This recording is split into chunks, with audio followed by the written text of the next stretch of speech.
Glória a Deus. Meus irmãos, bom dia. Bom dia. Graça e paz. Amém? Meus irmãos, nós vamos iniciar mais um culto de adoração ao nosso Deus, aqui no Ministério Mais Desejado, Nova Iguaçu, Comendador Soares, Rio de Janeiro. Quero cumprimentar também todos aqueles que nos acompanham, no nosso canal no YouTube. Que Deus abençoe a sua vida. Eu quero convidar você a adorar a Deus conosco, né, nessa manhã, na manhã desse dia.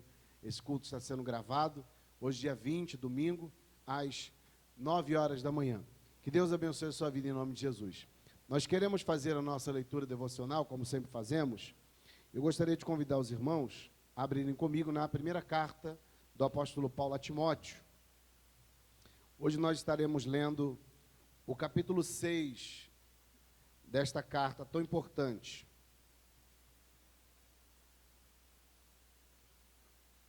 Primeira carta do apóstolo Paulo a Timóteo,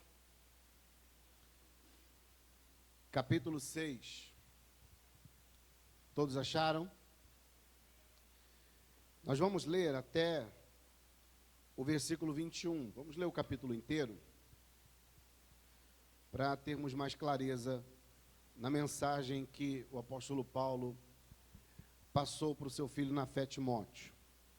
Está escrito assim: todos os servos que estão debaixo do jugo, considerem seus senhores dignos de toda honra, para que o nome de Deus e a doutrina não sejam blasfemados. E os que têm senhores crentes, não os desprezem, porque são irmãos. Antes, os sirvam melhor, porque eles que participam do benefício são crentes e amados. Ensina e recomenda estas coisas. Se alguém ensina outra doutrina e não concorda com as sãs palavras do nosso Senhor Jesus e com a doutrina que é segundo a piedade, é soberbo e nada sabe, mas delira acerca de questões e contendas de palavras, das quais nascem invejas, porfias, blasfêmias, suspeitas malignas, contendas de homens corruptos de entendimento e privados da verdade, cuidando que a piedade é fonte de lucro. De fato, grande fonte de lucro é a piedade com o contentamento, porque nada trouxemos para este mundo e nada podemos levar dele. Tendo, porém, sustento e com o que nos vestir, estejamos contentes. Os que, porém, querem ficar ricos, caem em tentação e em laço, e em muitos desejos descontrolados e nocivos, os quais submergem os homens na ruína e perdição. Porque o amor ao dinheiro é a raiz de todos os males, e nessa cobiça, alguns se desviaram da fé e se atormentaram com muitas dores. Tu, porém, ó homem de Deus, foge destas coisas e segue a justiça, a piedade, a fé, o amor, a paciência, a mansidão. Combate o bom combate da fé. Toma posse da vida eterna, para a qual também foste chamados, tendo já feito boa confissão diante de muitas testemunhas. Exorto-te perante Deus, que todas as coisas vivifica, e de Cristo Jesus, que diante de Pôncio Pilatos deu testemunho de boa confissão, que guarde estes mandamentos, este mandamento imaculado e irrepreensível até a vinda do nosso Senhor Jesus Cristo, que no tempo próprio há de ser revelado pelo bendito e único soberano, Rei dos reis e Senhor dos senhores, aquele que tem, ele só, a imortalidade e habita na luz inacessível, a quem nenhum dos homens viu nem pode ver. A ele seja honra e poder sempre eterno. Amém. Manda aos ricos deste mundo que não sejam altivos, nem ponham a esperança na incerteza das riquezas, mas em Deus, que abundantemente nos dá todas as coisas para delas usufruirmos. Que façam bem, sejam ricos de boas obras, generosos em dar e prontos a repartir, que acumulem para si mesmos um bom fundamento para o futuro, para que possam alcançar a vida eterna. Ó Timóteo, guarda o depósito que te foi confiado, evitando as conversas vãs e profanas, e as oposições da falsamente chamada ciência, a qual, professando alguns, se desviaram da fé. Graça seja convosco. Amém? Vamos orar. Preocupação de um pai com um filho na fé. Vamos orar, vamos falar com o nosso Deus. Santo Deus, mais um dia na sua presença, mais um dia que nós temos inúmeros motivos para glorificar e exaltar o teu santo e poderoso nome. O Senhor nos deu vida, e não só a vida, o Senhor nos deu a vida eterna em Cristo Jesus, mesmo sem merecermos. E por isso podemos nos alegrar ao despertarmos pela manhã. Ainda que o mundo ao nosso redor esteja corrompido, ainda que o mundo ao nosso redor esteja tomado pelo medo, pela incerteza, pelos anseios deste mundo, nós podemos nos alegrar e descansar o nosso coração, porque toda a nossa confiança, esperança e fé está depositada naquele que é o Criador dos céus e da terra, naquele que tem o controle de todas as coisas, aquele que um dia nos disse: não andeis ansiosos com o que haveis de comer ou de vestir. Tudo está em tuas mãos, Senhor. O controle absoluto de todas as coisas está em suas mãos. Por isso nós não nos desesperamos diante de tanta preocupação, angústia e de tanto medo, porque sabemos que o Senhor está conosco e o Senhor jamais nos abandonará. E esse é o motivo pelo qual nós nos reunimos aqui nessa manhã, para render graças a Ti, um Deus que cuida daqueles que Te amam, um Deus que guarda, um Deus que protege. A Ti nós rendemos graças, a Ti nós adoramos, a Ti nós exaltamos. Pedimos ao Senhor, ó Deus, nessa manhã, que perdoe os nossos pecados, as nossas falhas. E falhamos, Senhor, falhamos, erramos, muitas vezes de maneira muito grave diante do Senhor. Por isso que nós diariamente nos humilhamos diante de Ti em oração, clamando pela Tua misericórdia. Limpa o nosso coração, purifica a nossa mente, para que possamos prestar um culto agradável ao Senhor. Esse momento não é um momento para o homem aparecer. Nesse momento é o momento em que nós nos calamos e nos debruçamos diante da Sua palavra para ouvir a Sua voz. Entregamos ao Senhor louvores e adoração, porque tudo nesta manhã, tudo no culto, na verdade, tem o intuito de Te agradar e de honrar ao Senhor, porque o Senhor é digno de receber toda honra, louvor e glória. Tu és o nosso Deus, o nosso Senhor, o nosso Salvador. Sem Ti nós não somos nada. Tu és tudo que nós temos e tudo que nós precisamos. Por isso nós Te pedimos, ó Deus, tem misericórdia de nós. Recebe a nossa oração, recebe cada louvor que será entoado. Pedimos a Ti também, ó Deus, que esteja com o nosso pastor lá em Campo Grande, com os nossos irmãos em Cristo, os obreiros. Fala com Teu povo, ó Deus, de forma clara, de forma poderosa. Aviva a Tua obra, cura os doentes, coloca de pé aquele que está caído, fortalece aquele que está fraco, renova as forças daquele que está sem vigor. Aviva a Tua obra, Deus, no nosso meio. Cuida da nossa casa, da nossa família, enquanto nós estivermos aqui Te adorando, enquanto nós estivermos cultuando a Ti. Abençoa e cuida da nossa família, Senhor, do nosso cônjuge, dos nossos filhos, dos nossos pais, dos nossos irmãos, de toda a nossa família. Salva aqueles que estão perdidos, chama aqueles que são Seus através da Sua palavra. Eu quero orar também, Senhor, por aqueles que estão nos acompanhando pela internet. Eu sei que muitas pessoas que estão aflitas, precisando ouvir uma palavra, querendo uma resposta do Senhor para os questionamentos da sua vida, e vão até a internet procurando uma mensagem, que essa mensagem seja a sua resposta para a vida dessas pessoas. Que cada louvor que for entoado aqui, seja o Senhor falando com cada um deles, para que haja conversão, para que haja regeneração e para que o teu nome seja glorificado. Manifesta o teu poder no nosso meio, Senhor.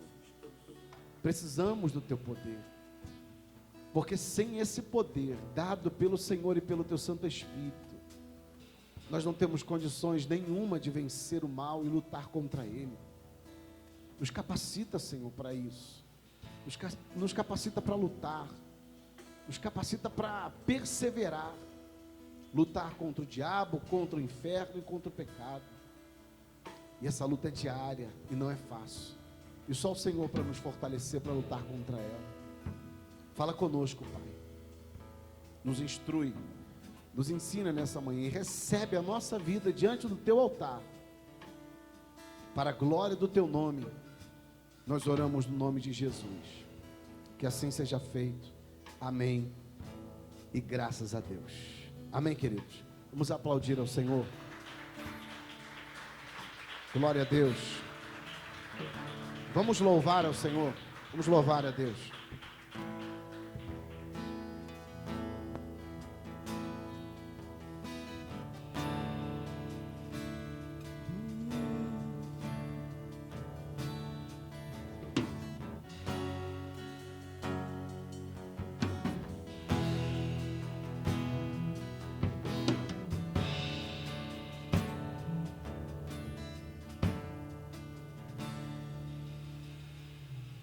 Quem tem poder sobre o pecado e o teu amor é poderoso, o Rei da Glória, o poderoso Deus.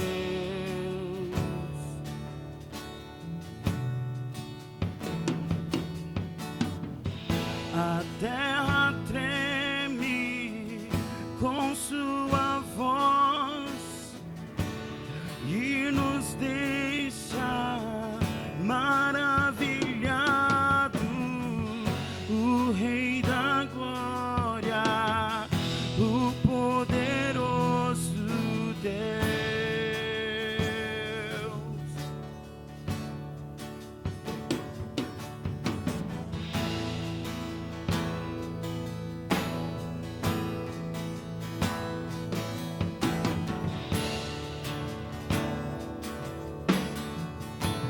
Diga quem tem poder, quem tem poder sobre o pecado e o teu amor é poderoso, o Rei da Glória, o poderoso Deus. E toda a terra treme.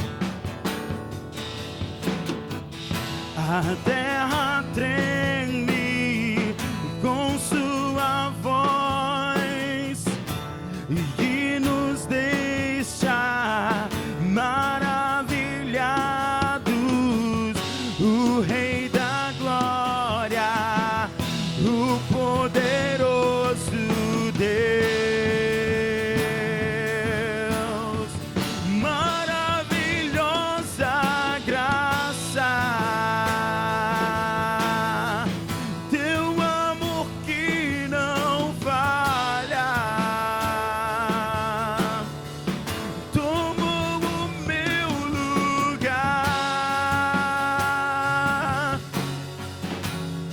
levou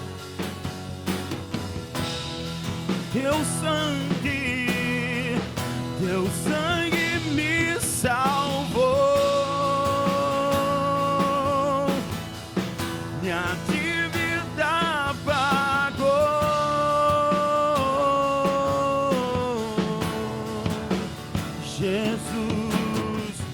Jesus, eu canto, porque hoje livre sou.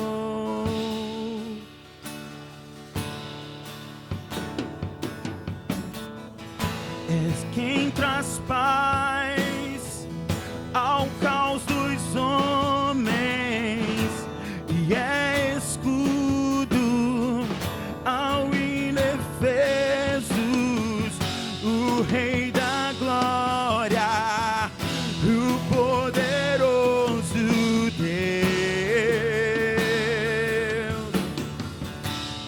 Reina em justiça, reina em justiça sobre as nações, a luz que brilha na escuridão, e o Rei da glória, e o poderoso Deus. Maravilhosa graça, teu amor que não falha,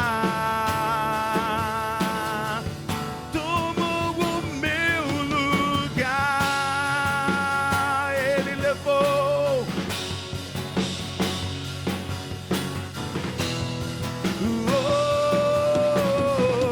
Meu sangue me salvou,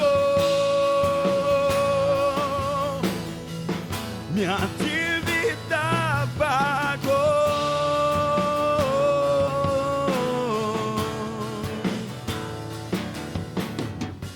Jesus, eu canto, porque hoje livre sou.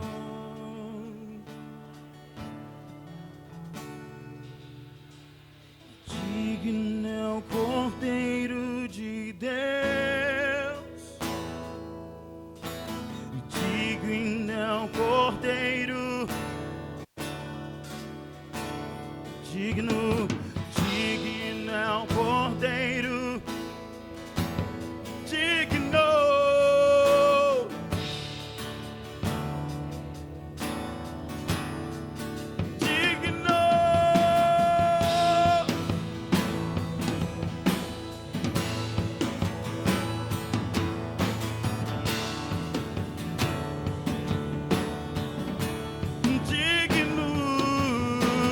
Digno é o Cordeiro de Deus, digno, oh, maravilhosa graça, teu amor que não falha, tomou o meu lugar.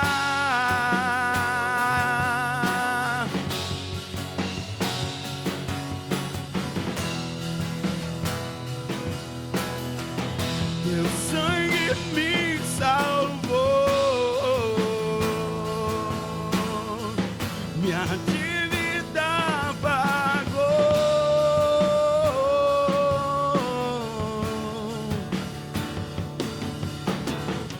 Jesus, eu canto, porque hoje livre sou.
graça,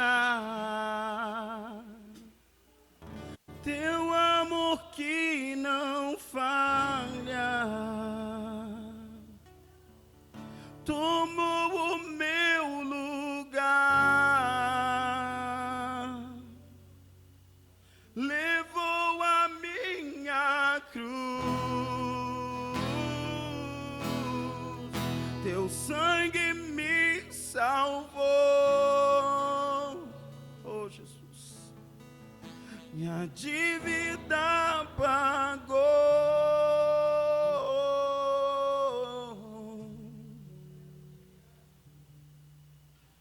Jesus, eu canto, porque hoje livre sou,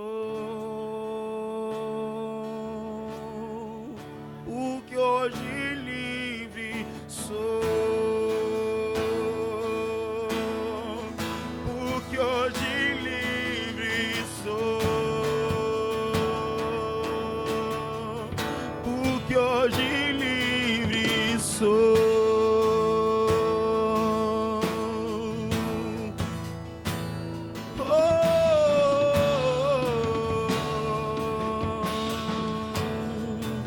Eu olho para a cruz e para a cruz eu vou, e o teu sofrer participar, a tua obra eu vou cantar, meu Salvador, meu Salvador,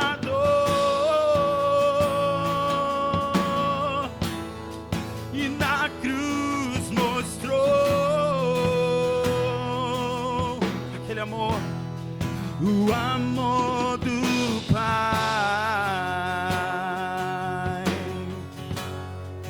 e o justo Deus.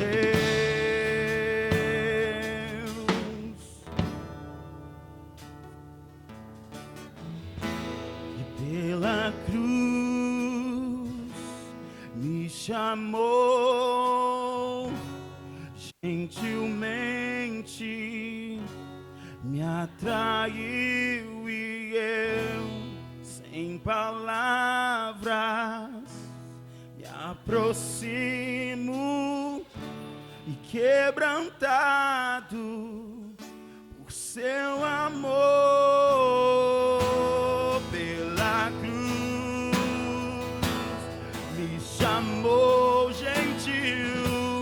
gentilmente, me atraiu, e eu, sem palavras, me aproximo, e quebrantado por seu amor.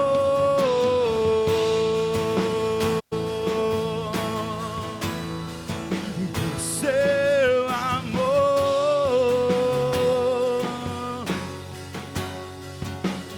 por seu amor.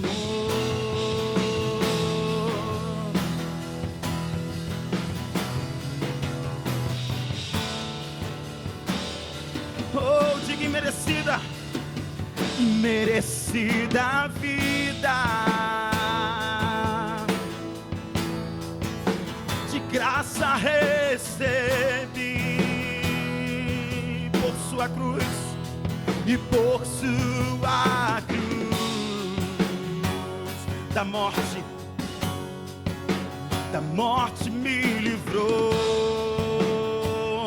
trouxe minha vida e trouxe minha vida. Eu estava condenado, mas agora pela cruz, e eu fui reconciliado. Diga: pela cruz.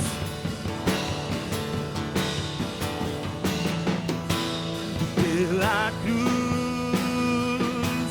me chamou gentilmente, me atraiu e eu, sem palavras, me aproximo e quebrantado por seu amor, pela cruz me chamou, gentilmente e me atraiu e eu, sem palavras, eu me aproximo e quebrantado por seu amor.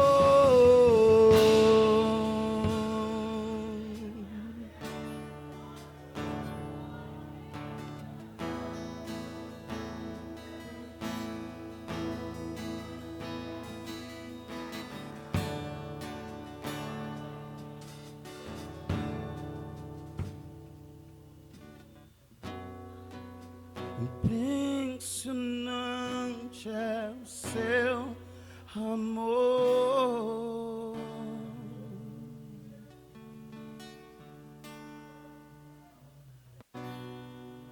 E me redimiu e me mostrou o quanto és fiel.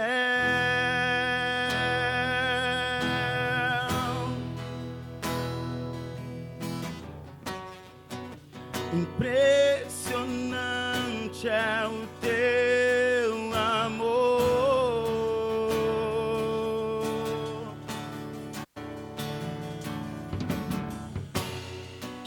E me redimiu e me mostrou o quanto és fiel.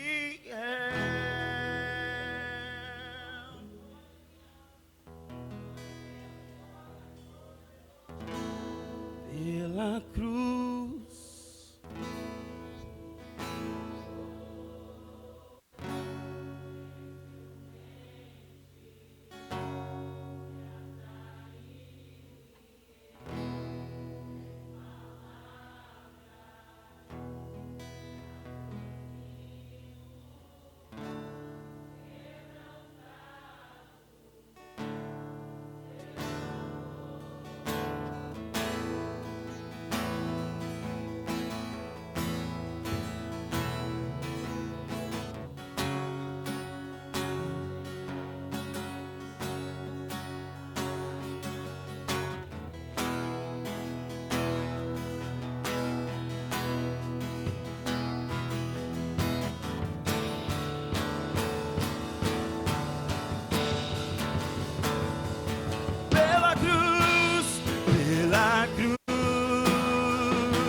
me chamou gentilmente e me atraiu e eu, sem palavras, eu me aproximo e quebrantado por seu amor, pela cruz me chamou gentilmente e me atraiu e eu, sem palavras, me aproximo e quebrantado por seu amor, pela cruz me chamou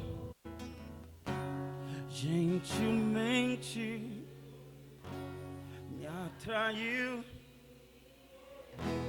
sem palavras, me aproximo, quebrantado por seu amor.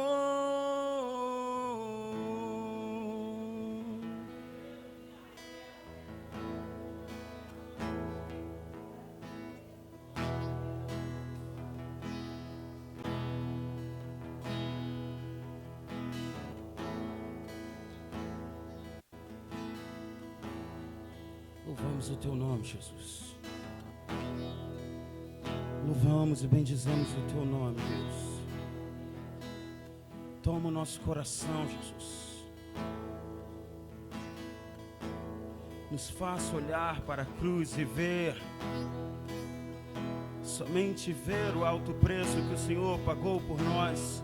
E toma o nosso coração, nos limpando, nos lavando, Deus. Toma-nos.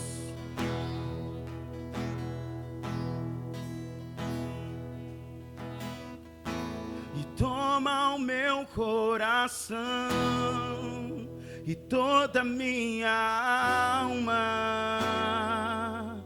Eu vivo só pra Ti, sempre que eu respirar, cada vez que eu acordar. Faz Teu querer em mim e toma o meu coração e toda a minha alma, e eu vivo só pra Ti, sempre que eu respirar, cada vez que eu acordar. Faz Teu querer em mim.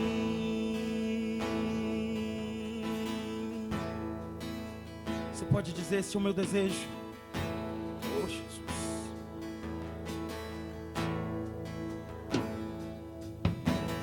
E este é o meu desejo, Senhor, Senhor, te honrar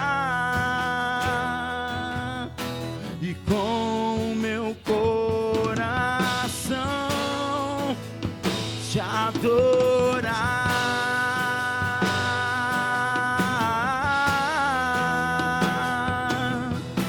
E tudo que há em mim te dá todo o meu louvor, Deus. Te dá louvor, só a Te adorar e só a Te adoro, meu Senhor.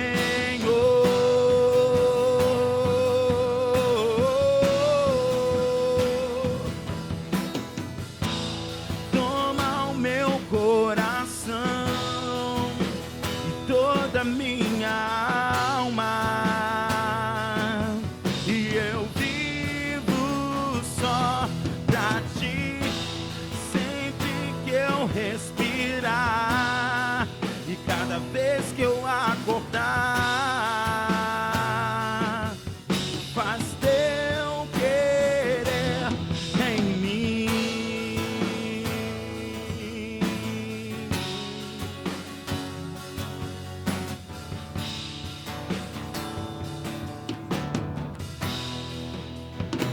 Este é o meu desejo, e este é o meu, Senhor, te honrar, Senhor, te honrar e com meu coração te adorar.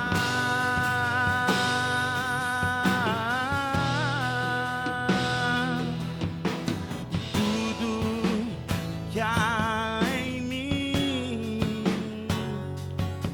e te dá louvor, só a Ti, Deus, só a Te adoro, meu Senhor.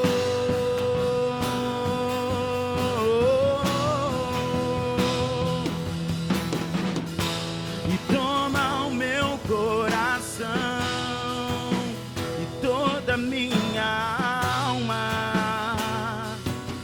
e eu vivo só pra Ti, sempre que eu respirar e cada vez que eu acordar. Faz Teu querer em mim, toma o meu coração toda minha alma, que eu vivo só.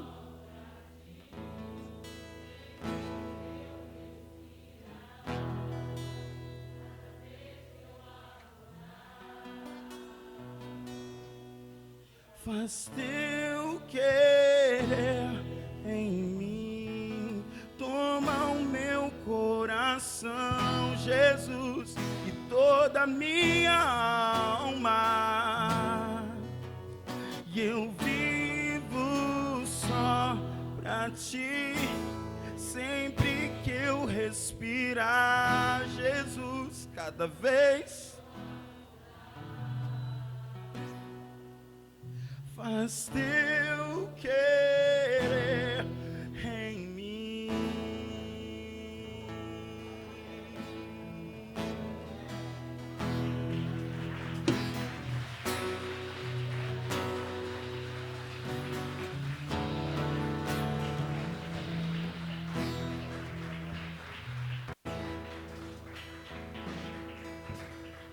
Glória a Deus, glória a Deus. Meus irmãos, vamos ouvir a palavra? Amém? Segunda carta do apóstolo Paulo aos Coríntios, capítulo 5. Iremos ler do versículo 1 ao versículo 10.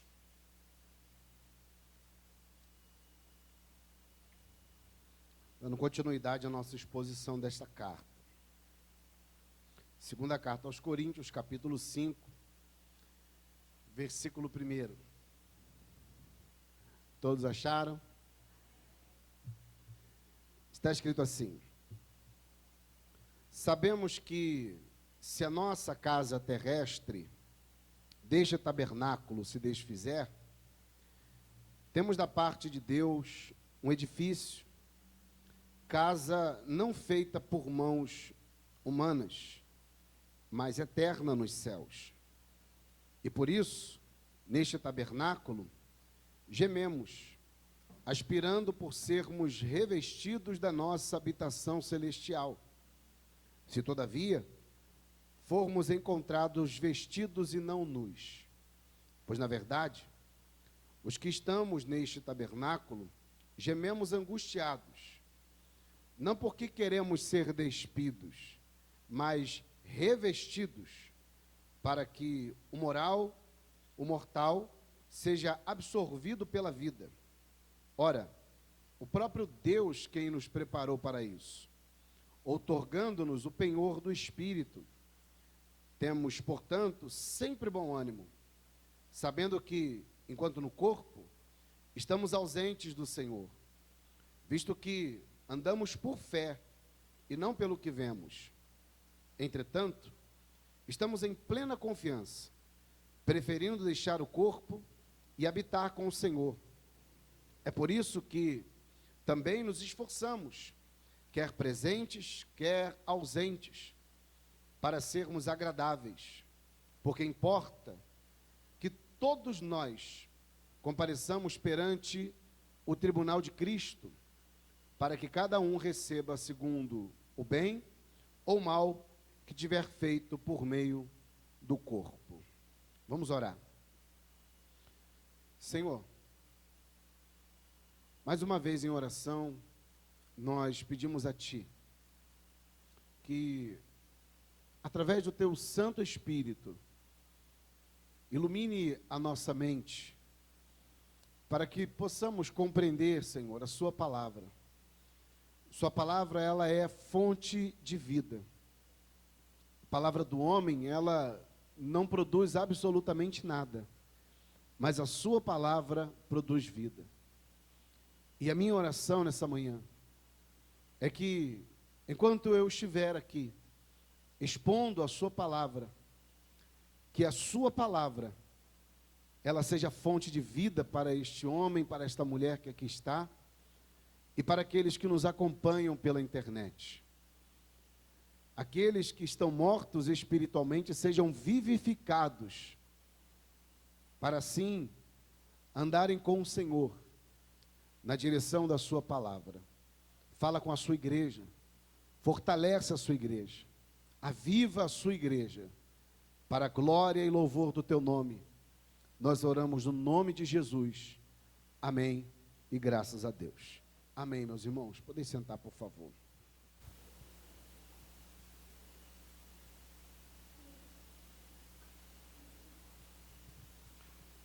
Ainda em sua defesa, o apóstolo Paulo explica de maneira bem ampla, e ele dá vários exemplos do motivo para tanto sofrimento, porque vocês sabem, vale a pena lembrar, que o apóstolo Paulo, ele está sendo acusado, entre tantas outras acusações, de não ser um homem de Deus, porque sofria demais, porque apanhava, quando entrava em uma cidade para pregar o evangelho, era rejeitado pelos judeus.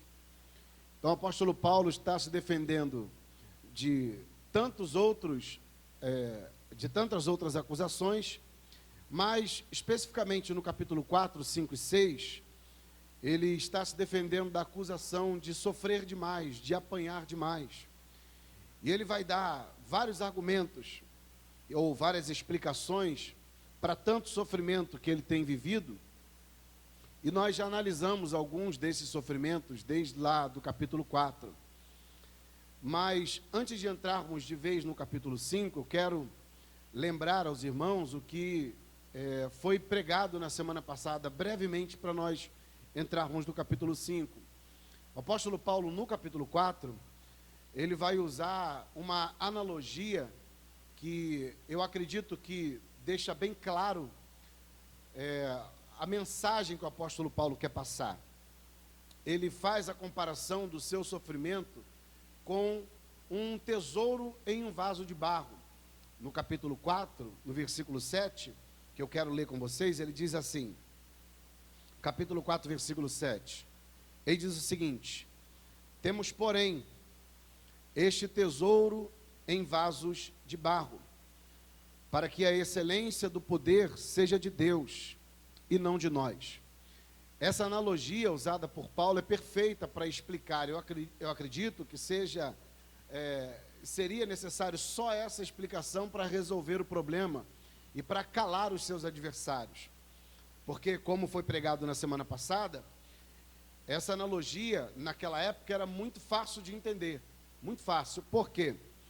Porque na época do apóstolo Paulo, os tesouros, eles eram guardados e depositados em vasos de barro, dentro de casa. Porque se de repente um salteador ou um ladrão invadisse aquela residência e fosse procurar algum tesouro, o último lugar que ele procuraria o tesouro era dentro de um vaso simples, frágil, feito de barro. E o apóstolo Paulo pega essa analogia para explicar que, mesmo ele sendo esse vaso de barro, simples e frágil, ele carregava dentro de si um grande tesouro. Esse grande tesouro era a graça de Deus e o evangelho que ele pregava. E ele deixa claro, durante toda a exposição do capítulo 4, e agora no capítulo 5 também, e 6, que ele, como cristão, é aquele vaso de barro. E que, para que o evangelho ele apareça, para que a glória desse evangelho, a vida que esse evangelho produz, ela seja anunciada, é necessário que o vaso de barro, que tem essa graça, que recebeu essa graça, esse vaso seja quebrado. Não há outra maneira de revelar aquilo que está dentro do vaso, sem que o vaso seja quebrado. E então é isso que ele está dizendo de maneira bem direta. Eu sou o vaso de barro, e para que a glória de Deus, a glória do evangelho, a graça do evangelho seja anunciada e produza vida àqueles que ouvem e creem, obrigatoriamente aquele portador dessa graça, que sou eu, vaso de barro, preciso ser quebrado. Eu preciso ser destruído, meu corpo precisa ser moído, para que aqueles que ouvem o evangelho creiam nele e recebam vida. Essa é, acredito eu, a analogia mais perfeita que o apóstolo Paulo poderia usar para explicar o motivo de tanto sofrimento, o motivo de tanta luta, o motivo de tanta perseguição. E é claro que, na continuação ainda do capítulo 4, ele também vai explicar o motivo pelo qual ele suporta tanta perseguição.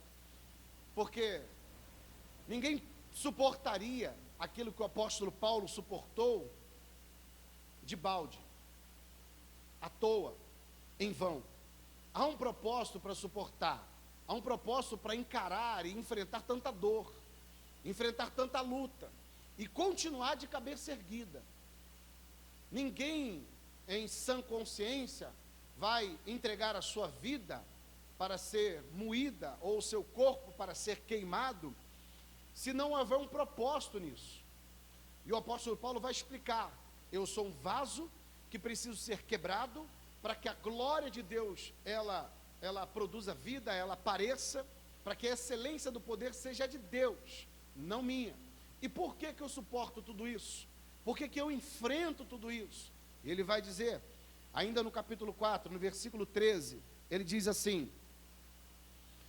tendo, porém, o mesmo espírito da fé, como está escrito, ele vai citar um trecho do Salmo 116, Salmo de Davi: eu criei, por isso é que falei.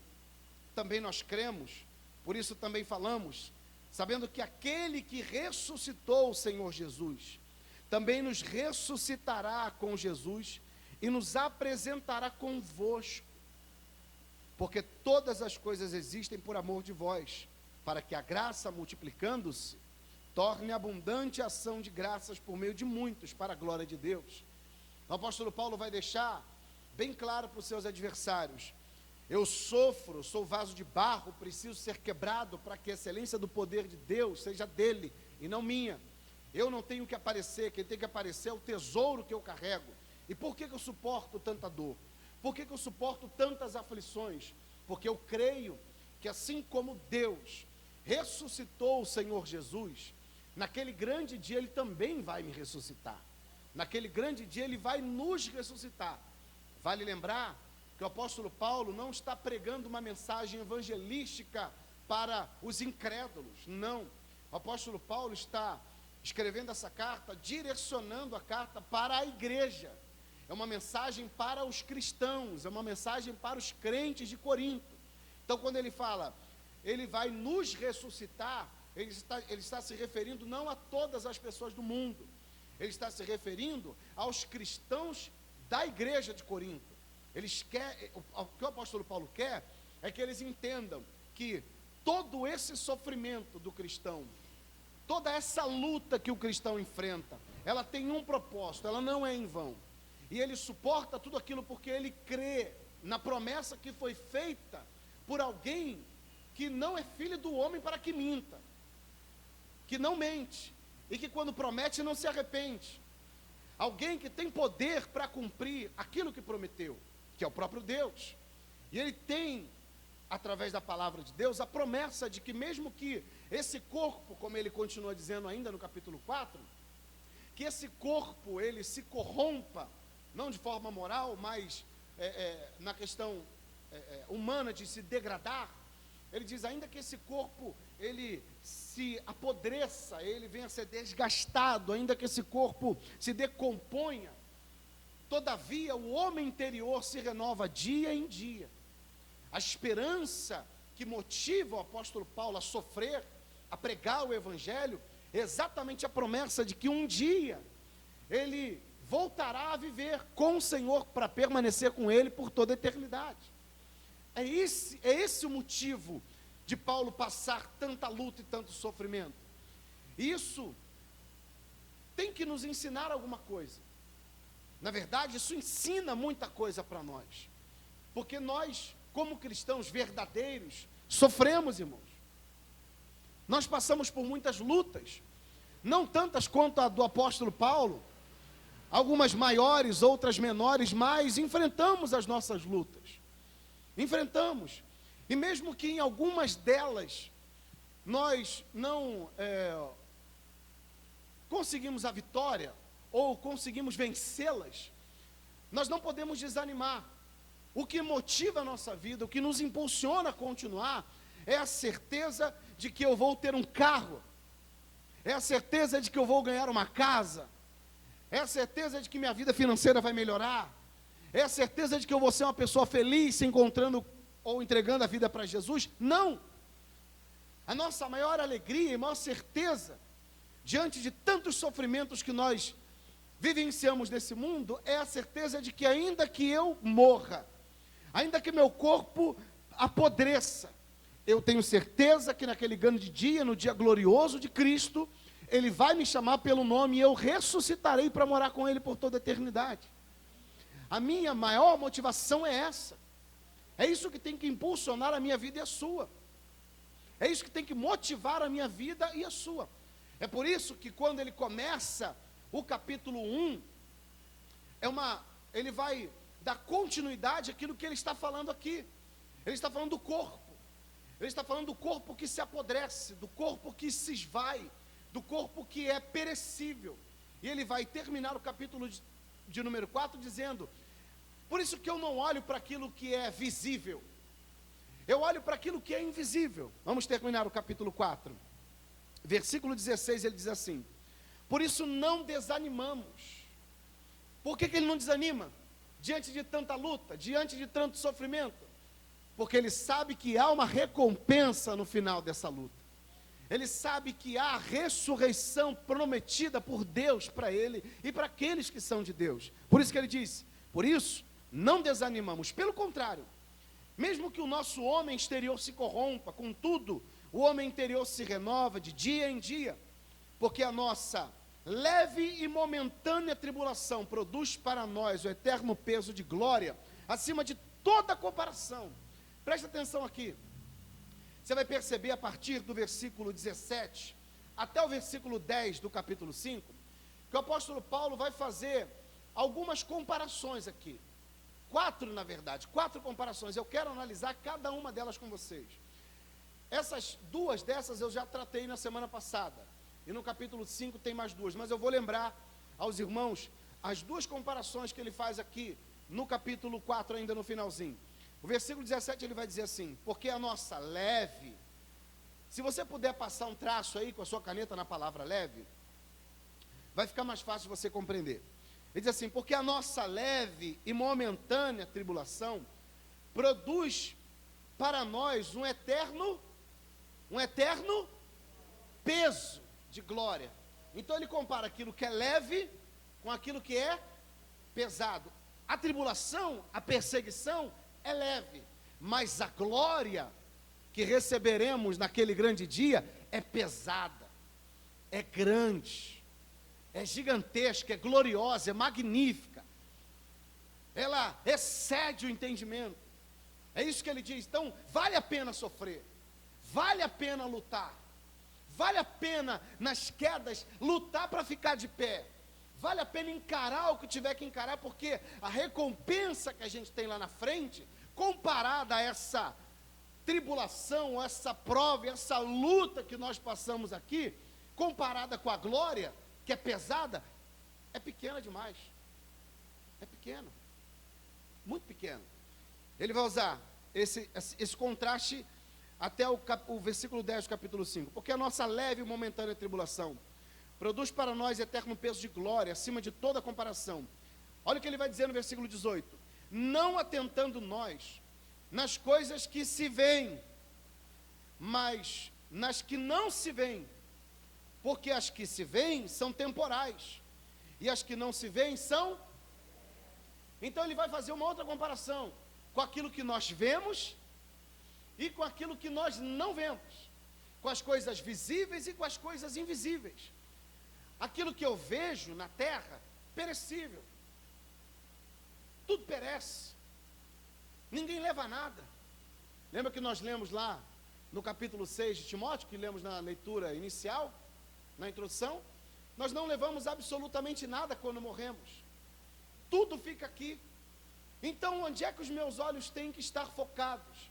Naquilo que é visível, naquilo que eu consigo tocar, naquilo que eu consigo pegar, naquilo que é palpável, ou naquilo que nós não conseguimos tocar, mas cremos que existe porque Deus prometeu para mim e para você.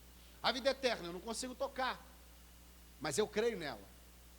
Eu creio. O céu, a glória do céu, não consigo tocar, mas eu sei que ele existe porque eu creio na palavra de Deus. Então ele faz esse contraste. Já no capítulo 5, ele vai iniciar fazendo um outro contraste entre o tabernáculo terrestre e um tabernáculo celestial. Olha o que ele diz. Versículo 1.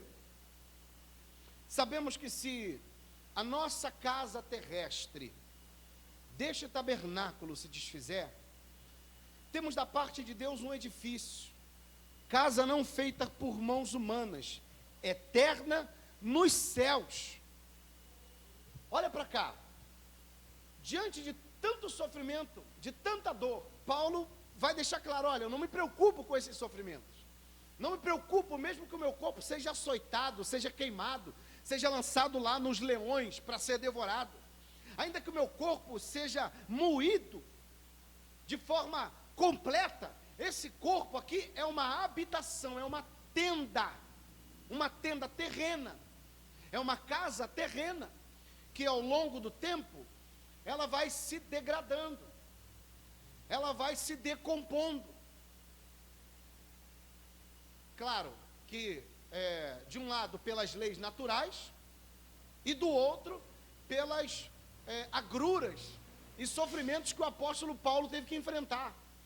Então ele diz que, independente se é uma degradação natural da velhice, ou se é uma perseguição ou uma luta que eu enfrento no corpo, eu não me preocupo com esse corpo, porque eu sei que se esse corpo se decompor ou for destruído, lá na frente Deus tem uma outra casa, não uma casa comum, não é uma casa. Veja que ele não faz uma comparação pequena, ele diz, uma tenda, e Paulo era fabricante de tendas, então ele conhece muito bem, ele sabe que uma tenda comum, uma casa comum, ela vai se perdendo ao longo dos anos, por causa da ação do tempo, de forma natural também, e por causa dos combates da natureza. Então ele diz que o nosso corpo aqui na terra, esse tabernáculo, na verdade não é um tabernáculo, é uma tenda frágil, que se destrói, que perece, mas Deus tem reservado para nós algo muito maior do que essa tenda, algo muito maior do que esse corpo físico. Deus tem para nós um edifício. A comparação é com uma casa frágil, que perece, com um edifício celestial que é eterno. E não é uma tendinha, é um edifício. E quando ele usa o termo edifício, é para tentar explicar para a gente a grandeza do corpo que nós receberemos quando o nosso Senhor nos ressuscitar. Nós não temos noção do que realmente é esse corpo. O que nós podemos, uma noção básica de como será esse corpo na nossa ressurreição, é o que nós temos na Bíblia, quando Jesus ressuscitou, que ele aparece para Tomé, e Tomé toca e sente o corpo de Jesus, ele senta, ele come, ele bebe, mas é um corpo glorificado, é um corpo diferente desse corpo natural, e é sobremaneira mais glorioso do que esse corpo perece, mas aquele que nos será dado naquele grande dia, é um edifício, é algo extraordinário, é algo grandioso, algo glorioso. Os coríntios, eles tinham dúvidas sobre essa questão da ressurreição, muitas dúvidas. O apóstolo Paulo escreve o capítulo 15 da primeira carta aos Coríntios para explicar para eles como vai ser essa ressurreição. E alguns perguntam assim, tá, tudo bem, nós já entendemos que vamos ressuscitar, mas em que corpo? Como nós ressuscitaremos? Que corpo é esse, Paulo, que nós receberemos? Paulo aqui chama esse corpo de um edifício, de algo grandioso, para tentar explicar a grandiosidade. Mas lá no capítulo 15, ele tenta explicar para eles, usando argumentos humanos, usando coisas humanas e coisas do cotidiano que nós conhecemos. Vamos dar uma olhadinha lá, rapidamente. 1 Coríntios capítulo 15. Mesmo que já tenhamos pregado sobre isso, eu quero dar uma olhada com vocês. Capítulo 15, versículo de número 35. 1 Coríntios capítulo 15, versículo 35, diz assim: mas alguém dirá, como ressuscitam os mortos? E em que corpo eles vêm? Aí o apóstolo Paulo responde: insensato, o que semeia, não semeia se primeiro não morrer. E quando semeias, não semeias o corpo que há de ser, mas o simples grão, como de trigo, ou de qualquer outra semente. Mas Deus lhe dá o corpo, como lhe aprouve dar, e a cada uma das sementes o corpo apropriado.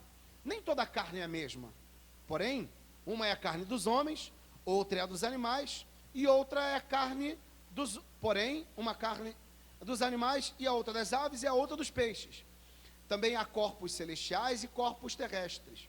E sem dúvida, uma é a glória dos celestes e a outra dos terrestres. Uma é a glória do sol, outra é a glória da lua, outra a das estrelas, porque até entre as estrelas, até entre estrela e estrela há diferença de esplendor, pois assim também é a ressurreição dos mortos. A explicação que o apóstolo Paulo é simples, mas ela é profunda, porque ele vai deixar claro para eles o seguinte: olha, o corpo de um peixe, ele foi criado e adaptado para ele viver aonde? No mar. Se você tira o corpo de um animal do mar, um corpo do peixe do mar, e traz para a terra, o que acontece com o peixe? Porque ele não foi criado para viver na terra. A ave recebeu asas para voar aonde? Para habitar aonde? No céu. Então, cada animal tem um seu corpo de forma a viver no seu habitat. O ser humano tem um corpo criado para viver aqui na terra. Mas no celestial, nós teremos um outro corpo. É claro que será com essa mesma matéria, mas de forma transformada, adaptada para suportar a presença de Deus na glória. É um corpo diferente. O apóstolo Paulo está tentando explicar para ver se eles entendem, porque isso ainda para nós é um mistério. Isso para nós ainda é um mistério muito grande. Como será esse corpo? Nós temos muitas dúvidas. Mesmo que eu pegue inúmeros argumentos, e o apóstolo Paulo usou inúmeros argumentos aqui, isso ainda não fica claro para nós, não fica perfeitamente claro. Nós sabemos que nós, na verdade, nem precisamos saber detalhes. Nem precisamos saber. O que nós precisamos saber é o seguinte: vocês receberão novos corpos. Não como esses que você tem, porque esses que você tem, ele se degrada, se decompõe e acaba. É só uma tenda.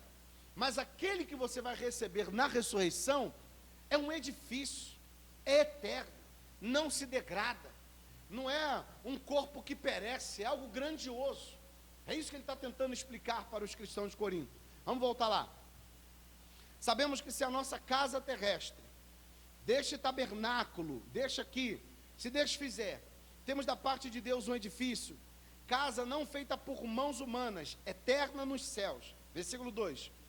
E por isso, neste tabernáculo, que ele diz, nesse corpo, neste tabernáculo, gememos, anelamos, suspiramos, desejamos, aspirando por sermos revestidos da nossa habitação celestial.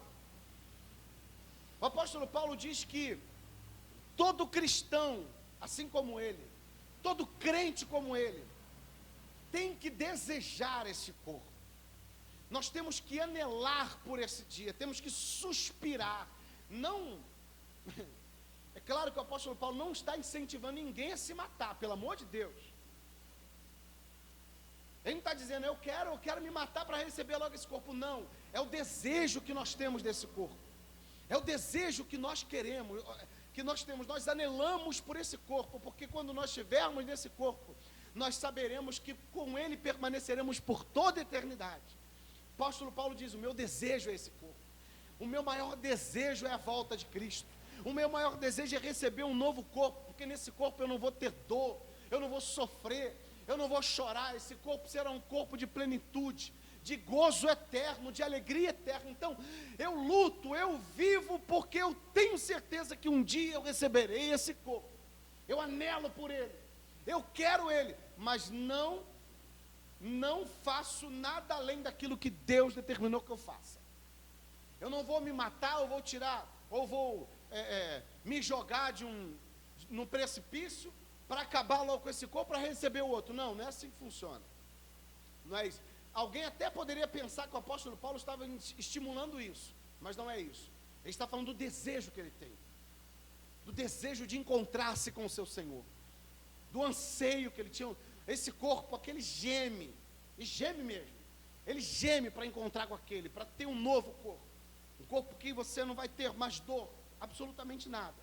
Ele diz: gememos aspirando por sermos revestidos da nossa habitação celestial, se todavia formos encontrados vestidos e não nus. Versículo 4: pois na verdade, os que estamos neste tabernáculo, gememos angustiados, não porque queremos ser despidos. Olha o que ele diz: eu tenho anseio desse corpo, eu quero esse corpo, eu quero ser revestido com este corpo, eu quero isso, mas isso não significa que eu quero ser despido, isso não significa que eu quero morrer. Se despir aqui é tirar essa tenda, descobrir essa tenda. Eu não quero morrer, não quero morrer, eu quero cumprir o meu propósito de acordo com a vontade de Deus. Eu não desejo a morte, mas eu sei que eu vou morrer, e eu espero ansiosamente por esse dia. Eu creio que esse dia virá, e quando ele vier vai ser uma glória, porque eu vou receber esse edifício feito pela mão do próprio Deus. Mas não significa que eu quero morrer agora. Você quer morrer agora? Você quer morrer agora? Não. Mas você deseja se encontrar com o seu Senhor? Sim ou não? Claro. Todos nós desejamos nos encontrar com o Senhor, para permanecer com Ele por toda a eternidade e receber esse corpo. Mas não significa que eu quero morrer, mas também não significa que eu tenha medo da morte. Eu não tenho medo dela. Se a morte vier, glória a Deus, foi a vontade do Pai. Mas se perguntar para mim, você quer morrer? Não quero morrer. Mas você tem medo da morte? Não, porque eu sei para onde eu vou. E quando eu morrer, eu vou receber uma casa. Não, algumas pessoas entendem isso de maneira errada, né? Até quando Jesus disse assim: na casa do meu pai há muitas moradas, eu vou e vou preparar lugar. A pessoa acha que isso aqui é islamismo, porque o Islã promete isso, né?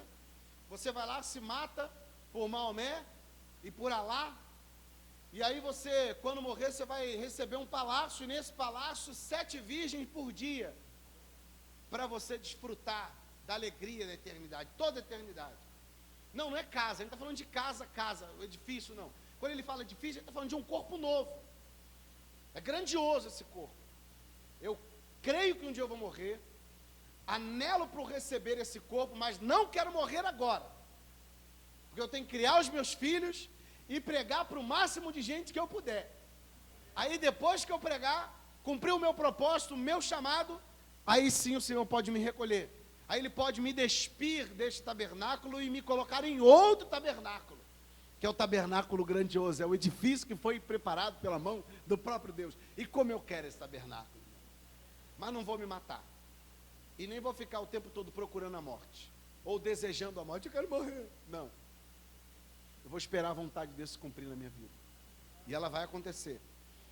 Versículo 5, no versículo 4: pois na verdade, os que estamos neste tabernáculo gememos angustiados, não porque queremos ser despidos, mas revestidos, para que o mortal seja absorvido pela vida.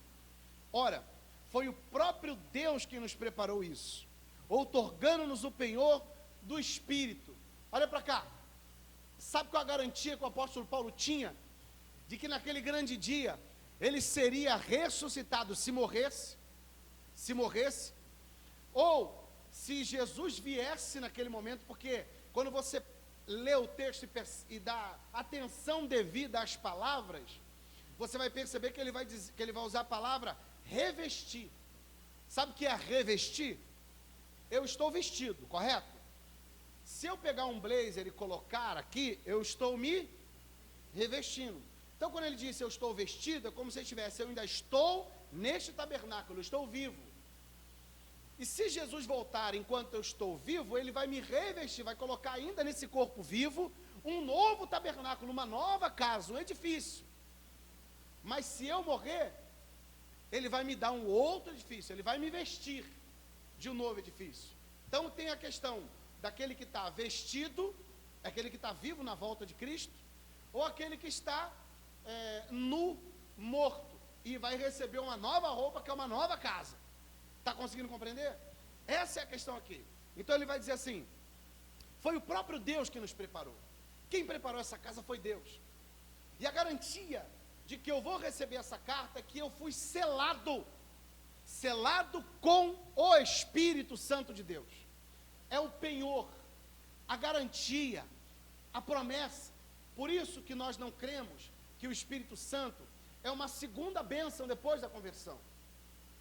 As pessoas ensinam, em algumas igrejas, ensinam assim: você entrega a vida para Jesus, e depois que você entrega a vida para Jesus, vem o Espírito Santo e passa a habitar em você, e aí você recebe o batismo com o Espírito Santo e com fogo. Não é uma segunda bênção. O homem ou a mulher, eles só podem se arrepender dos seus pecados e se lançar aos pés da cruz, abraçar a cruz e confiar em Cristo, se primeiro o Espírito Santo agir no coração dela com poder. Então não é o homem que recebe Jesus e depois recebe o Espírito Santo, não, é o Espírito Santo que vai até essa pessoa, convence ela do pecado, da justiça e do juízo, abre os olhos espirituais dela, tira as escamas que a cegavam, ela enxerga a cruz, a beleza da cruz, abraça a cruz e decide viver só para Cristo. É assim que funciona. Então, quando alguém abraça a cruz, é porque ela foi selada pelo Espírito Santo. E imediatamente selada, ela recebe o penhor, a garantia, como se Deus estivesse dizendo assim: ó, esse aqui, ó, pá, esse aqui, ó, é meu, esse aqui, naquele grande dia eu vou ressuscitar. Que garantia? Eu tenho selo. Eu estou selado, eu tenho a marca, e essa marca aqui é a garantia de que naquele grande dia o Senhor vai me chamar pelo nome, mesmo que eu esteja vivo para ser revestido, ou esteja morto para ser vestido, com esse novo edifício, mas aquele grande dia, eu serei, porque eu recebi o selo da promessa, que é o selo do Espírito Santo. Por isso que ele diz, foi o próprio Deus que preparou, o próprio Deus, não fomos nós que conquistamos, não é através das nossas obras que isso é produzido, não, é Deus que prepara, é Ele que elabora todo o plano, tudo é feito por Ele. Versículo 6, temos portanto, sempre bom ânimo, sabendo que enquanto no corpo, estamos ausentes do Senhor. Olha para cá, tem alguém ausente do Senhor aqui? Quando você lê esse texto sem interpretar todo o contexto, você fica meio perdido sem entender. Você não consegue compreender. Porque quando Jesus subiu aos céus, ascendeu aos céus depois que ressuscitou, ele disse assim: ide por todo mundo, pregar o evangelho a toda criatura, quem crer e for batizado será salvo, e eis que estarei convosco até... Só que o apóstolo Paulo agora está dizendo, nós estamos ausentes do Senhor.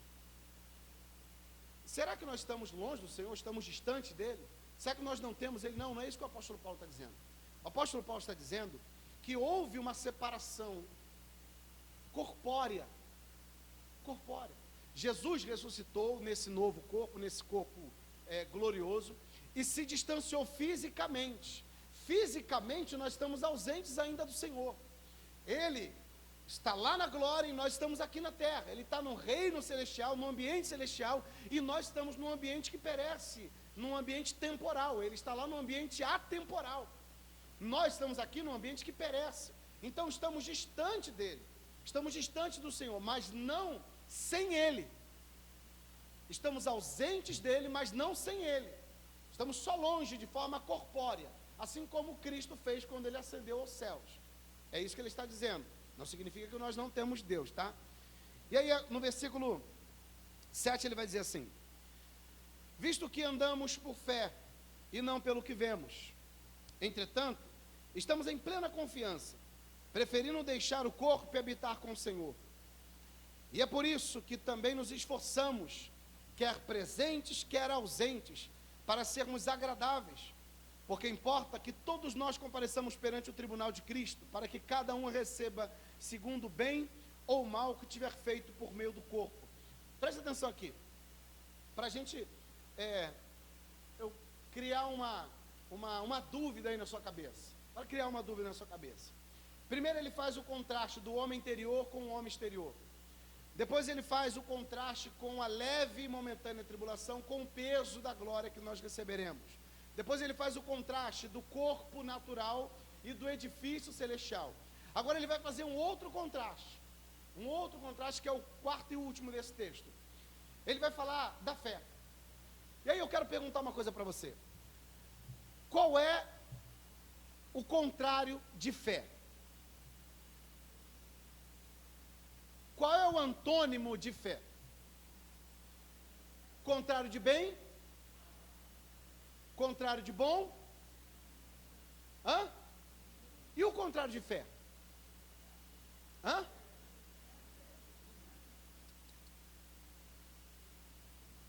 Contrário de crer? Contrário de crer, incredulidade. E o contrário de fé? Vista. O contrário de fé não é incredulidade. O contrário de fé é vista. Já percebeu no texto? Por isso que ele diz, nós andamos por fé e não por... Ele está fazendo o contraste o tempo todo. E agora ele vai mudar? Não, ele não muda. Nós andamos por fé e não por aquilo que vemos, porque a fé é aquilo que nós não vemos.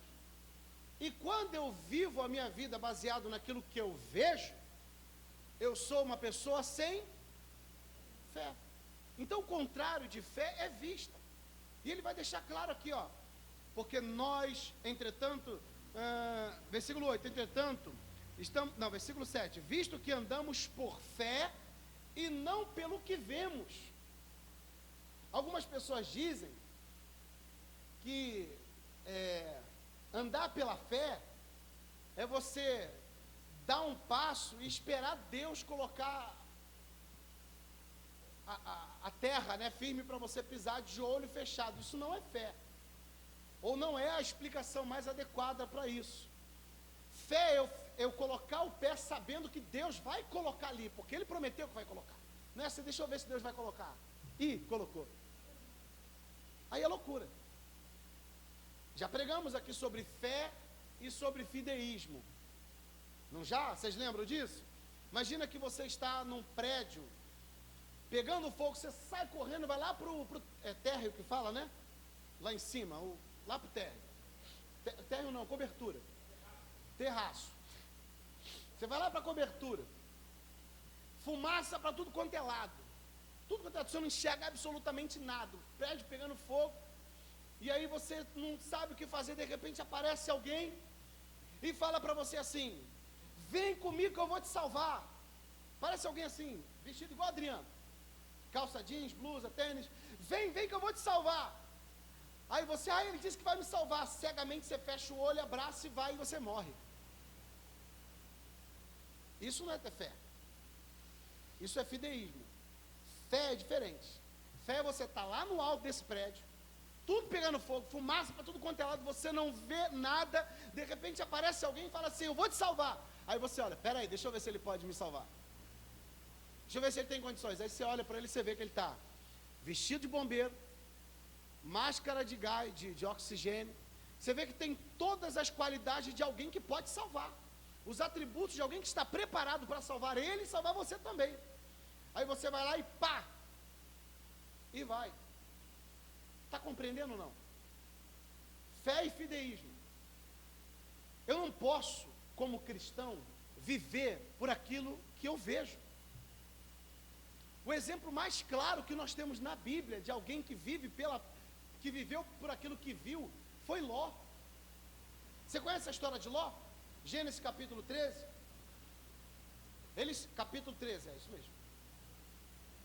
Abraão saiu porque ouviu a voz de Deus dizendo: vai para a terra que eu vou te enviar. Abraão nem sabia para onde era, mas ele confiava naquele que estava prometendo, porque esse que promete é Deus, soberano, santo. Está dando um chiado aqui. Vê aí, para não sair na gravação.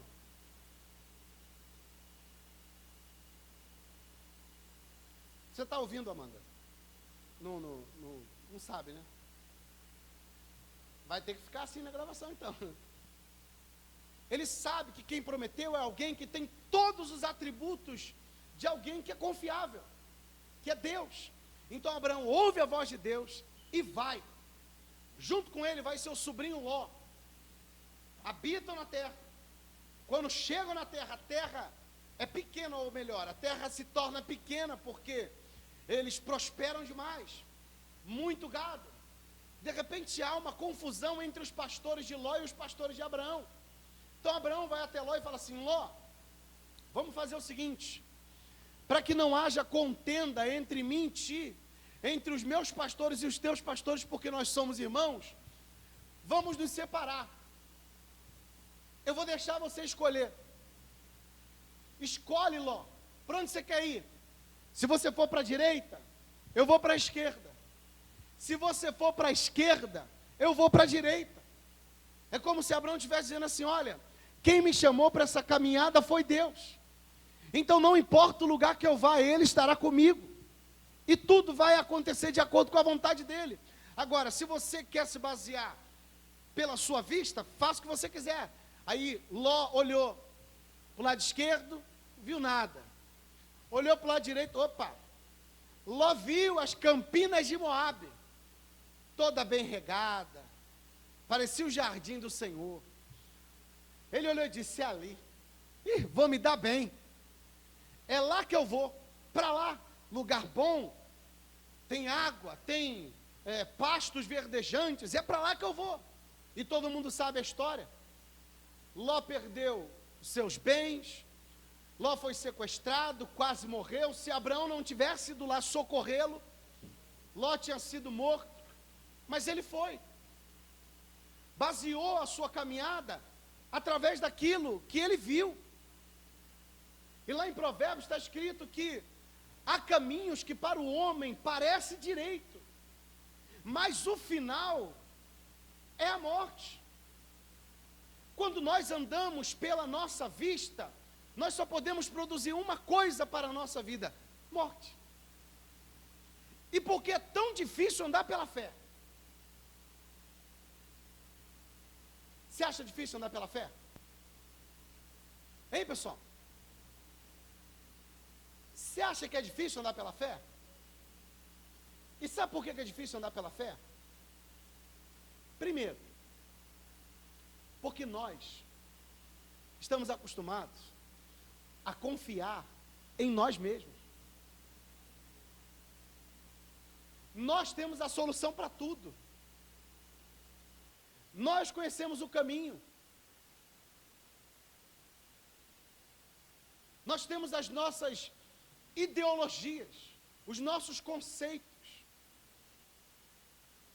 Temos nossas experiências e nos baseamos pelas nossas experiências. Acreditamos que sabemos o que estamos fazendo. E quando decidimos andar com os nossos pés, segundo o nosso querer, agora parou aí. Agora parou. Obrigado, meu filho. Hã? Obrigado. Estamos acostumados a confiar em nós sabemos tudo. Ou não é? Nós sabemos demais, irmãos. Somos muito inteligentes. Somos muito sábios, conhecedores, espertos, astutos. Nós somos os caras. É por isso que é difícil andar pela fé.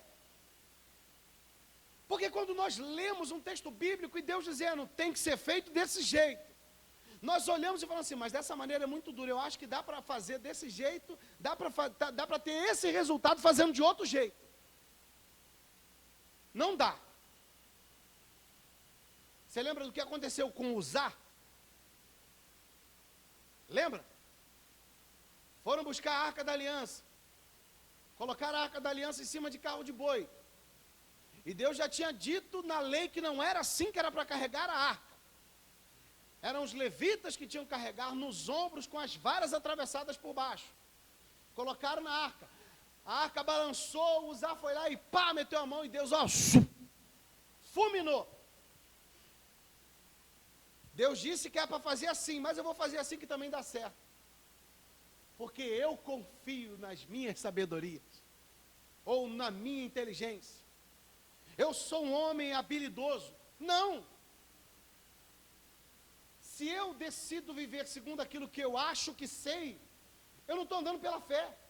Andar pela fé é você ler a palavra e crer naquilo que Deus está falando. Se Deus mandou fazer desse jeito, então eu vou fazer desse jeito, porque Deus sabe o que está falando. Eu não sei nada. Não sei absolutamente nada. Por que é difícil andar pela fé? Porque nós duvidamos da palavra de Deus. Muitas vezes duvidamos da palavra de Deus, irmãos. Se eu pedir aqui para você levantar a mão, assim, quem já duvidou da palavra de Deus, todo mundo vai levantar a mão. É difícil de andar pela fé porque duvidamos. É difícil de andar pela fé porque nossos sentidos nos guiam. Os nossos sentidos nos guiam. O exemplo mais claro é o de Tomé. Jesus ressuscitou, Tomé. Jesus ressuscitou. Nós vimos, não viu não. Vocês estavam com muito medo, foram tomados aí pelo sentimentalismo e vocês viram coisas. Tomé, nós vimos o Senhor, Tomé. Acredita, ele não vou acreditar, só acredito quando eu tenho que ver com o dedo. Eu preciso tocar para saber. Aí de repente ele ouve aquela voz: Paz seja com todos. Toca aqui, ó. Vê aqui a chave. Vou tocar, vou ver com o dedo. Aí ele foi lá, tocou. Senhor meu e Deus meu. Aí foi que ele creu. Porque ele...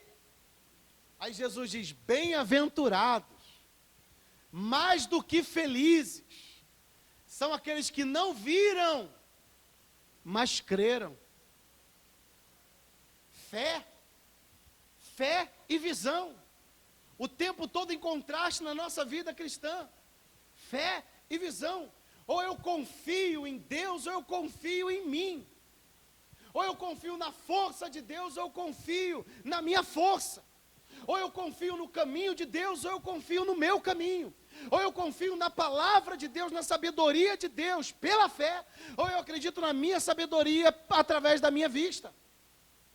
Fé e visão. Como é que você tem andado? Como é que tem sido a sua caminhada? Andamos pelo que vemos. Pedro, é um fantasma. Não, sou eu, Pedro. Sou eu. Se é o Senhor, me faz ir pelas águas. Vem, Pedro. Pedro, olhando para Jesus, começou. Daqui a pouco, vento batendo, tempestade, o mar se agitando. E daqui a pouco parou de olhar para Jesus, começou a olhar para a tempestade e fez o quê? Começou a afundar. Vista. As coisas que estavam acontecendo ao redor influenciaram a decisão dele.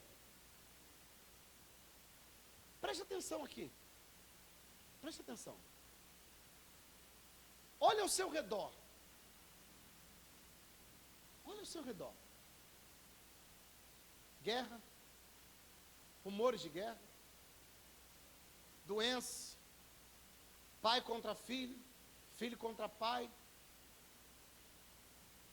Fome. Peste para tudo quanto é lado. Um caos total ao nosso redor, irmão. Na sua casa talvez esteja tudo bem, mas abra a sua visão, olha ao redor, olha para o mundo. O mundo está um caos, a natureza geme, o mundo caminhando a passos largos para a destruição, cada dia de mal a pior.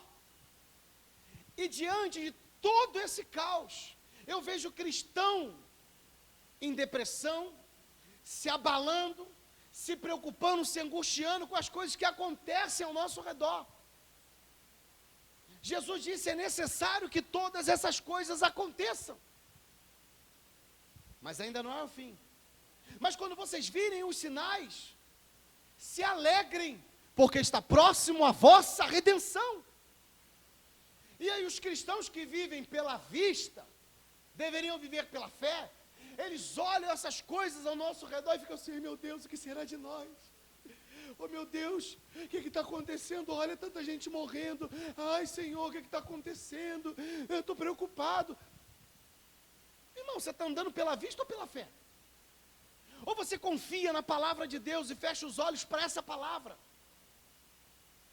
Fecha os olhos para Ele, abraça ela, porque você sabe que quem fez a promessa de que tudo vai acabar bem para aquele que serve a Deus, é alguém que tem todos os atributos, como um bombeiro, que tem condições de mudar a tua vida, e de cuidar de você. Tem gente que tem medo até de ler o livro do Apocalipse. Como disse um teólogo, o livro do Apocalipse, ele nos dá uma mensagem,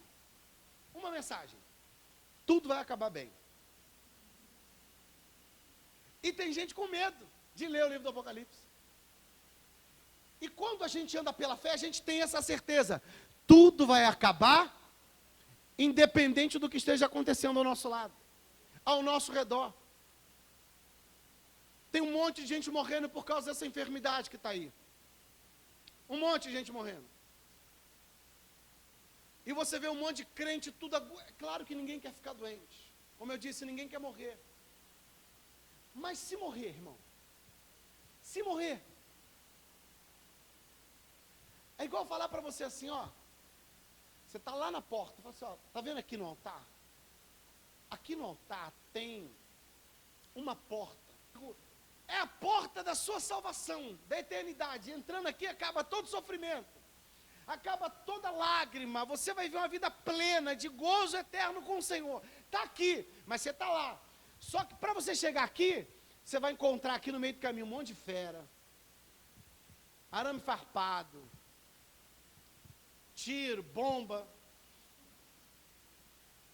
espada, vento, sol, todo tipo de aflição no mundo, aqui, no meio do caminho.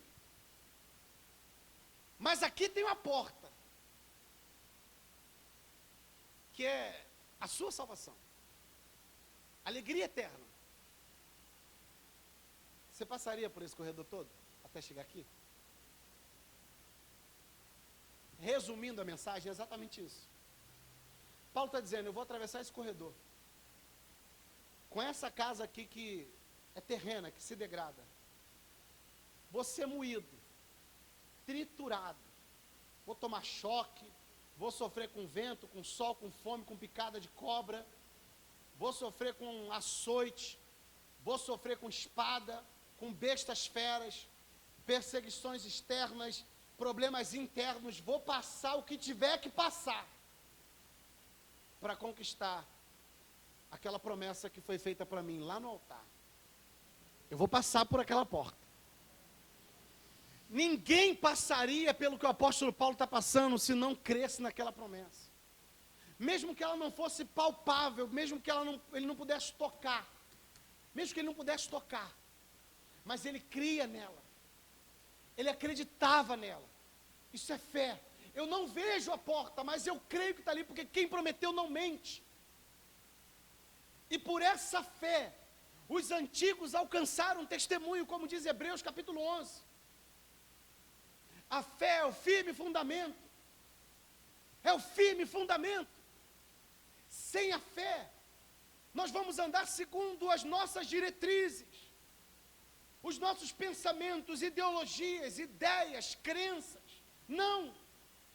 A nossa fé nos faz andar segundo as diretrizes da palavra de Deus e as promessas de Deus, e é por ela que eu tenho que me basear, é nela que eu tenho que me apegar, é nela que eu tenho que firmar os meus passos. Se você ler capítulo 11 dos Hebreus, da carta aos Hebreus, que nós chamamos de galeria dos heróis da fé, é algo extraordinário. Vamos ler, para eu terminar. Hebreus capítulo 11.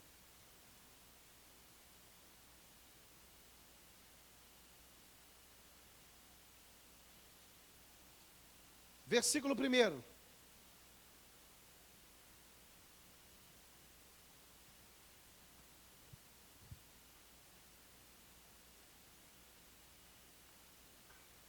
Ora, a fé é a certeza das coisas que se esperam. Eu espero uma promessa. Eu tenho certeza. Eu não vejo. Olha o contraste. Eu não vejo, mas eu creio. Eu creio e espero essa promessa. Porque quem fez a promessa tem todos os atributos de alguém que tem capacidade de cumpri-la. Tem todos os atributos. Ora, a fé é a certeza das coisas que se esperam e a convicção de fatos que não se veem. Esperança e convicção. Esperança e convicção. Eu creio. Está lá. Está lá. Lembra da ilustração que eu usei na semana passada? Da menina no avião? O avião, uma turbulência terrível. Todo mundo no avião com medo, se segurando. E a menina sentada no avião desenhando. Serena. Acabou a tribulação, uma mulher curiosa olhou para ele e falou assim, todo mundo com medo, desesperado no avião, e você aí, pintando. Você não está com medo não? Ela, eu não. Por que você está com medo? Porque meu pai é o piloto. Olha a confiança que ela tinha no pai. No pai. Ele que está guiando o avião, ele vai nos fazer pousar em segurança. Eu tenho convicção de que eu vou chegar em segurança. Porque o meu pai está dirigindo, ou está pilotando esse avião. Isso é fé. Ou é um exemplo de fé. Eu creio. Quem está direcionando a nossa vida, irmãos? Deus. E o que Deus prometeu para a gente. Então não vou me preocupar com o que acontece ao redor. É claro que eu tenho que visualizar, eu tenho que prestar atenção naquilo que está acontecendo. Porque eu tenho que estar olhando os sinais. Cristo mandou nós olharmos para os sinais. Mas nada do que acontece abala a fé que eu tenho nas promessas de Deus. Nada. E eu vou enfrentar o que tiver que enfrentar. Tem pandemia? Vamos enfrentar a pandemia. Vamos enfrentar. É claro, enfrentar que eu digo não é sair aí sem máscara, sem álcool, sem nada não. Não é isso que eu estou dizendo não. É enfrentar, é passar por ela, tomando todas as medidas de segurança, sem medo, sabendo que Deus está no controle de todas as coisas. E mesmo que eu pereça, que essa casa pereça durante essa pandemia, eu tenho uma casa muito maior, eu tenho um edifício preparado pelo próprio Deus. No dia da ressurreição. Eu vou olhar para o mundo e para as guerras. A terceira guerra mundial. Beleza? Está preocupado com ela? Não, estou preocupado com ela não. Se ela vier, amém.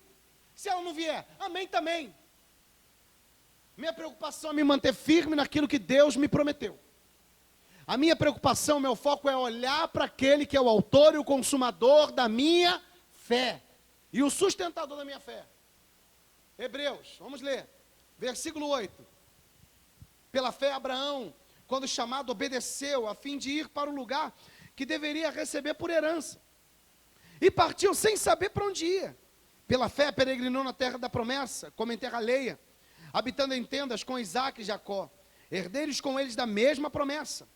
Porque aguardava a cidade que tem fundamento, da qual Deus é o arquiteto e edificador. Pela fé também a própria Sara recebeu poder para ser mãe, não obstante o avançado de sua idade, pois teve por fiel aquele que havia feito a promessa. Por isso também de já amortecido, saiu uma posteridade tão numerosa como as estrelas do céu, e inumerável como a areia que está na praia do mar. Todos estes morreram na fé, sem ter obtido as promessas, vendo-as, porém, de longe, saudando-as e confessando que eram estrangeiros e peregrinos sobre a terra. Porque os que falam desse modo manifestam estar procurando uma pátria. E se na verdade se lembrassem daquela de onde saíram, teriam oportunidade de voltar. Mas agora aspiram a uma pátria superior, isso é, celestial. Por isso, Deus não se envergonha deles de ser chamado o seu Deus, porquanto lhes preparou uma cidade. Deus não se envergonha daqueles que andam pela fé. Por isso que ele diz: eu sou o Deus de Abraão, de Isaque e de Israel. Eu sou o Deus deles. Olha que coisa linda. Deus fala: eu sou o Deus de Abraão. Por que eu não tenho vergonha de falar que eu sou o Deus de Abraão? Porque ele confiou em mim e andou pela fé. Eu não tenho vergonha de falar que eu sou o Deus de Isaque, porque ele confiou em mim e andou pela fé. Eu não tenho vergonha de dizer que eu sou o Deus de Israel, porque ele confiou em mim e andou pela fé. E é assim que Deus quer que nós andemos. E é assim que Paulo está ensinando para a igreja de Corinto. Olha, eu sofro sim. Sou um vaso de barro, preciso ser quebrado para que a excelência do poder de Deus ele prevaleça. Mas eu passo por tudo isso porque eu creio. Eu creio que um dia eu ressuscitarei. Eu creio. E essa tribulação é leve comparada ao peso da glória que eu receberei. Esse homem, ainda que esse homem exterior se corrompa, o meu interior se renova dia após dia. Ainda que esse tabernáculo, esse corpo que se degrada, que perece, ele seja destruído, há um corpo muito mais glorioso, que é um edifício criado pelo próprio Deus. E eu não desanimo. Sabe por que eu não desanimo? Porque eu não ando pelo que eu vejo. Eu ando e vivo pela fé. E a fé move o meu coração. Fé nas promessas do meu Deus. Fé nas promessas do meu Redentor. Fé nas promessas do meu Salvador. Eu finalizo essa mensagem perguntando para você: como você tem andado? Você que está me acompanhando, como você tem andado? Pela vista ou pela fé? Se coloca de pé, igreja, por favor, vamos orar.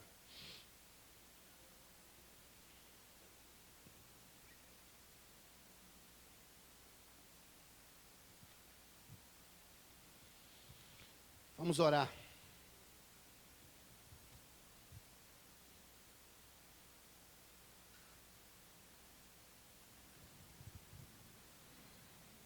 Feche os seus olhos, vamos falar com Deus. Glória a Deus. Senhor,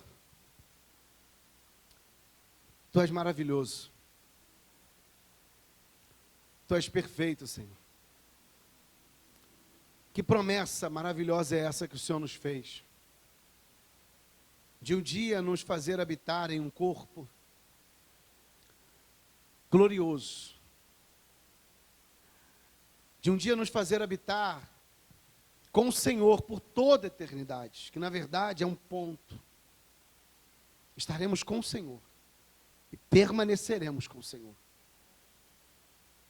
Mas nós, Senhor, diante de tamanha promessa, nós duvidamos, acreditamos em nós mesmos, na nossa sabedoria, confiamos muitas vezes naquilo que achamos que nós sabemos.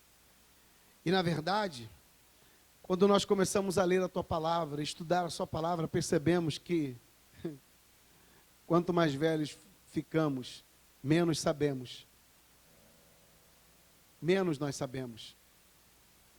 A Sua palavra é a nossa diretriz. É nela que temos que basear o nosso caminhar. Infelizmente, Deus, muitos dos nossos irmãos, diante das tribulações, diante das perseguições, das aflições deste mundo, que afligem o seu corpo físico, a sua mente, eles param de confiar nas suas promessas, ou param de andar pela fé, e começam a acreditar que andar do seu jeito, da sua maneira, é a melhor opção. E nós sabemos que quando andamos pela vista, o caminho é a morte. Nós vimos o exemplo de Ló, que decidiu andar pela vista, e quase tudo que tinha foi perdido. Perdeu esposa, bens, moradia. E quando nós andamos por vista, como sofremos quando andamos por vista, Senhor? E a Tua palavra, ela nos ensina a andar por fé, crendo na Sua promessa. Promessa de que o Senhor um dia voltará. Promessa de que um dia o Senhor nos ressuscitará. Ainda que estejamos no pó da terra, o Senhor nos irá chamar pelo nome, nos colocará de pé em um corpo glorioso.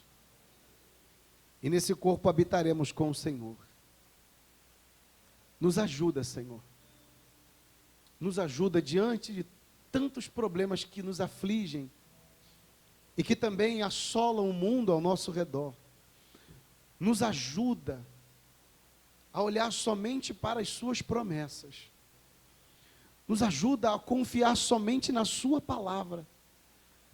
Nos ajuda a confiar somente nos caminhos que o Senhor já estabeleceu para cada um de nós.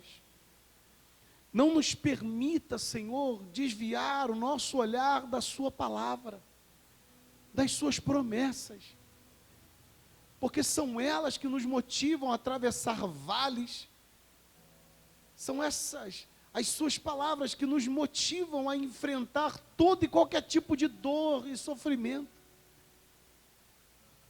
Ainda que nós não consigamos tocar nessa promessa, apalpar essa promessa, ainda que nós não consigamos ver essa promessa, nós cremos nela, porque o Senhor que prometeu é fiel para cumprir essa promessa. O Senhor é fiel com a sua palavra. O Senhor é fiel a ti mesmo. O Senhor honra a sua palavra. Então nos ajuda a confiar mais em ti. Nos faça olhar para a sua promessa e não para o nosso modo de agir, o nosso modo de andar, ou o nosso pensamento. Não, nós não queremos andar segundo a nossa vontade, o nosso querer. Ajuda a tua igreja, Deus, a andar pela fé. É tão difícil, Senhor, mas nós temos o Espírito Santo. E clamamos, suplicamos a Ti, Espírito Santo, nos ajuda, porque sozinho nós não vamos conseguir, nós não conseguimos. Nos ajuda a caminhar pela fé, a viver pela fé nas Suas promessas, ainda que enfrentemos lutas e dores e aflições, temos que continuar olhando para a promessa que o Senhor nos fez. Nos ajuda, Pai, para a glória do Teu nome, em nome de Jesus. Aleluia. Vamos adorar o Senhor. Vez que a minha fé é provada, adore ao Senhor. Tu me dás a chance de crescer um pouco mais. As montanhas e vales, desertos e mares que atravessam me levam para perto de ti. Minhas provações não são maiores que o meu Deus e não vão me impedir de caminhar. Se diante de mim não se abrir o mar, Deus vai me fazer andar por sobre as águas, rompendo em fé. A minha vida se revestirá do Teu poder e rompendo em fé, com dia vou mover no sobrenatural. Vou lutar e vencer, vou plantar e colher. A cada dia vou viver rompendo em fé.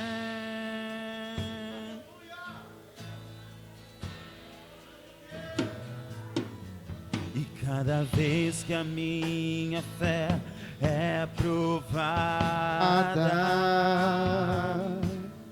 Tu me dás a chance de crescer um pouco mais. Se as montanhas e vales, desertos e mares que atravessam me levam pra perto de Ti. Minhas provações não são maiores que o meu Deus, e não vão me impedir de caminhar. Se diante de mim não se abrir o mar, Deus vai me fazer andar por sobre as águas, e rompendo em fé, a minha vida se revestirá do Teu poder, rompendo em fé. Com ousadia vou mover o sobrenatural. Vou lutar e vencer, vou plantar e colher.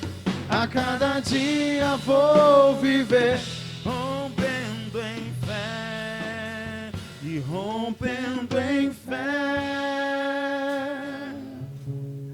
A minha vida se revestirá do Teu poder, rompendo em fé. Aleluia! Com ousadia vou mover o sobrenatural. Vou lutar e vencer, vou plantar e colher. A cada dia vou viver rompendo em fé.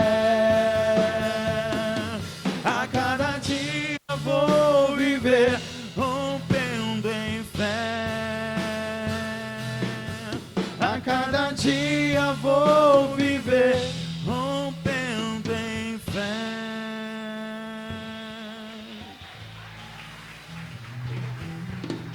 Glória a Deus. Glória a Deus. Eu vou terminar aqui a transmissão pelo YouTube, abençoando a vida de vocês. E gostaria de convidar você que nos acompanha e não conhece a nossa igreja, a fazer uma visita. Os nossos cultos no domingo são às 9 horas da manhã e às 18 horas. Aqui em Nova Iguaçu, Rio de Janeiro, Comendador Soares, o Ângelo de Gregório, número 79. Tá bom? Você é o nosso convidado. O dia que você quiser nos visitar, estudar a palavra conosco, orar juntos e louvar a Deus, você é o nosso convidado. Que Deus abençoe a sua vida em nome de Jesus. Tchau, pessoal.